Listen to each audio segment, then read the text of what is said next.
जुलाई के निचले स्तर से 15% दाम बढ़ चुके हैं। जी हाँ, 15% की तेजी आ चुकी है। ये थोड़ी सी चिंता वाली बात है।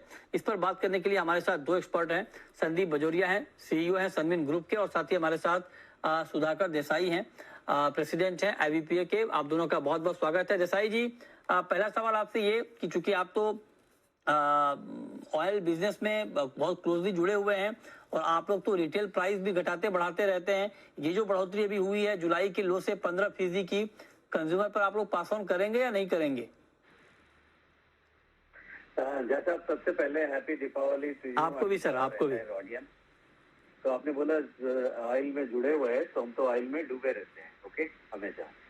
तो नंबर 1 आपने सही पकड़ा है कि थोड़ा तेजी आया है। उसका 2 कारण है मेनली।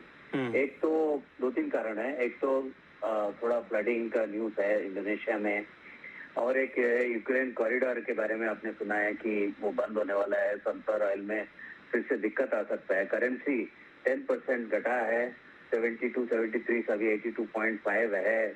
तो ये सब कारण है। और एक दूसरा टॉपिक ये है कि इंडोनेशिया जो बैन के बाद उनका जो स्टॉक प्रेशर की वजह से मार्केट 50% जो गिरा है, उसमें उसके बाद काफी डिमांड आया है। साथ ही साथ इंडिया का festival demand, wedding season demand जो आने वाला है, वो पाम जो है सोया से करीब $300 $400 सस्ता हो गया था। तो उस डिमांड के कारण भी थोड़ा पाम में तेजी आया है अभी।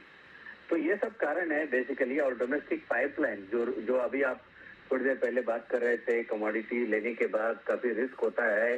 डोमेस्टिक एक्सचेंज न आने की वजह से डोमेस्टिक डिस्ट्रीब्यूशन चैनल जो है ना, रिटेलर्स काफी अपना स्टॉक आउट करके बैठे थे।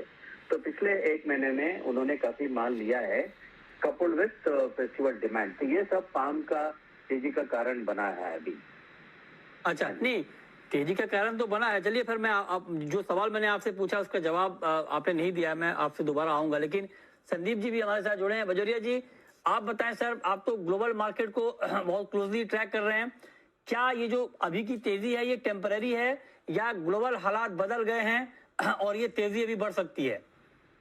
जी नमस्कार, happy Diwali to all of you. आपको भी सर। मेरे भाई सुधाकर जी भी आपके साथ जुड़े हुए हैं अपने साथ। उन्होंने जो बात कही, बात वैसे ही है कि देखिए, market $2100 CNF crude palm oil India में बिक चुका था। वो $2100 का नीचे में बिका था $840, और वो $840 का आज हो गया है $1000। सो आप 2100 से 840 की गिरावट आप समझ सकते हैं क्या गिरावट है, कि पहाड़ से लुढ़का जमीन पे आ गया। और अब जमीन से थोड़ी उछाल वापस मारी है, जैसे डिमांड का भी सपोर्ट आया। इंडिया ने बहुत पाम तेल खरीदा, आप देख रहे हैं। हमने 2 महीनों में 10-10, 12-12 लाख टन एक महीने में पाम खरीदा है। तो हमारी पाइपलाइन जो खाली थी वो पूरी भर ली हमने, और हमारे पास enough quantity palm oil available है। दीपावली में और फेस्टिवल में लोगों को अच्छी तरह से तेल मिला है, रीजनेबल रेट में मिला है। और अब किसानों का टाइम आ गया है। अब सोयाबीन सीड मंडी में आ रहा है, दीपावली के बाद और आवक बढ़ेगी, फिर कॉटन का भी प्रेशर बढ़ेगा, राजस्थान का भी प्रेशर बढ़ेगा। 1-1.5 महीना लेट हो गए हैं सब क्रॉप, बिकॉज लेट बारिशें चल रही हैं इंडिया में। तो अब जब प्रेशर बढ़ने वाला है नवंबर में डोमेस्टिक क्रॉप का, तो ऐसे समय, और हमारी पाइपलाइन भी भर गई है इम्पोर्ट से, तो हमें कोई दिक्कत नहीं है।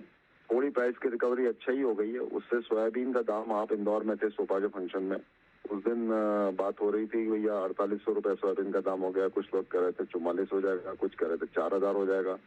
तो लेकिन उसके जगह पे वापस सोयाबीन का दाम 5400-5500 हो गया है। तो किसान को सपोर्ट प्राइस से 10-20% ऊंचा दाम मिल रहा है। मार्केट फोर्सेस दे रहे हैं। इंटरनेशनल मार्केट के बढ़ने से ही ये हो पाया है, और वो सपोर्ट उस कारण से जनरेट हो पाया।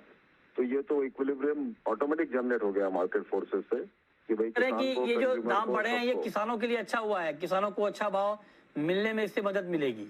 बहुत मिल रही है सर। इसमें तो यही तो खुशी की बात है कि आज गवर्नमेंट को सपोर्ट प्राइस पे खरीदने की जरूरत नहीं है। मार्केट तो फिर ड्यूटी बढ़ाने की जरूरत नहीं है सर अभी, संदीप जी? ड्यूटी अब शायद जिस तरह से माहौल बन गया है, तो अब ड्यूटी बढ़ाने की जरूरत नहीं पड़ रही है। अच्छा। मतलब अभी वो मामला गवर्नमेंट पोस्टपोन कर सकती है, और बाद में यदि वापस कहीं मार्केट नीचे जाता है तो सोच सकती है, वरना अभी इक्विलिब्रियम हो चुका है। सही भाव पे सीड बिक रहा है, क्रशिंग भी बहुत अच्छी हो रही है। नवंबर में बहुत अच्छी क्रशिंग होगी, 12-13 लाख टन की सोयाबीन की क्रशिंग आपको नवंबर। Right sir. तो आप जरा बताइए सुधाकर जी, कि आपको भी लगता है कि अब ड्यूटी बढ़ाने की जो बात आप लोग कर रहे थे, जो डिमांड कर रहे थे, अब वो डिमांड फिलहाल के लिए आप लोग नहीं कर रहे हैं दाम बढ़ने की वजह से? नहीं, हम देखिए देखिए हम लोग ड्यूटी की डिमांड नहीं करते, हम लोग बोलते हैं कि थोड़ा ट्रांसपेरेंसी और बैलेंस होना चाहिए, उसमें थोड़ा साइंटिफिक होना चाहिए हमारा सोच। नहीं तो डेली एक इतना स्पेकुलेटिव मार्केट है, अगर आप डेली बोलेंगे टीवी में आज ड्यूटी बढ़ रहा है आज घट रहा है तो ये और ज्यादा स्पेकुलेट हो जाएगा, सप्लाई चेन डिस्टर्ब हो जाएगा।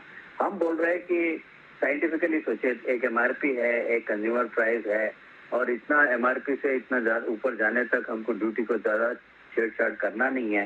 तो ऐसा एक स्लैब ड्यूटी जो हम बार बार बोल रहे थे, डायनामिक ड्यूटी, थोड़ा ट्रांसपेरेंसी, वो तो गवर्नमेंट का डिसीजन है। लेकिन अगर आज के हिसाब से प्राइजेस अगर देखे, जैसे संदीप जी ने भी बताया है कि आज के दिन में ड्यूटी इंक्रीज का इतना जरूरत नहीं है। जब प्राइजेस बहुत गिरेंगे नवंबर या दिसंबर में, बहुत ज्यादा है, हमारा एमआरपी के ऊपर आप नजर रखिए, अपने आप जवाब मिल जाएगा एमएसपी के ऊपर। बताइए देसाई जी कि मैं आपसे ये पूछ रहा हूँ कि 15% जुलाई के लो से पाम तेल के दाम बढ़े हैं। हालांकि अभी संदीप जी ने कहा कि हमारे यहाँ सप्लाई साइड बहुत अच्छी सिचुएशन है, पाइपलाइन फुल है, तो अपने यहाँ प्राइस ऑफ रिटेल में क्या होगा? क्योंकि आप लोग पहले कह रहे थे कि दाम और घटने की गुंजाइश है, तो क्या वो गुंजाइश अभी कम हो गई है? मतलब मैं जानना चाह रहा हूँ कि अब रिटेल में होगा क्या? दाम कम होगा, नहीं होगा, स्थिर रहेगा, क्या होगा? देखिए 10% अगर मार्केट बढ़ा, 10-15% बढ़ा मार्केट, तो यहाँ भी 10% तो बढ़ेगा ही मार्केट में।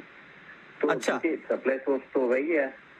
जब नहीं लेकिन सस्ते भाव पर तो सप्लाई हो गई है ना हमारे यहाँ, हमने इंपोर्ट तो कर लिया है कम प्राइस पे। अब अगर बढ़ भी गया तो क्या दिक्कत है? दाम क्यों बढ़ाएंगे आप? जैसे नहीं आप जो पूछ रहे हैं मैं एग्जैक्ट आंसर देता हूँ। जो एमआरपी जो था जून में था, प्राइस था 205 रुपए पाम ऑयल। ये जुलाई जो आप बात कर रहे हैं उसमें हो गया था 177, और सितंबर 22 में हो गया था 155, और अक्टूबर बिगिनिंग में हो गया था 122 रुपीज।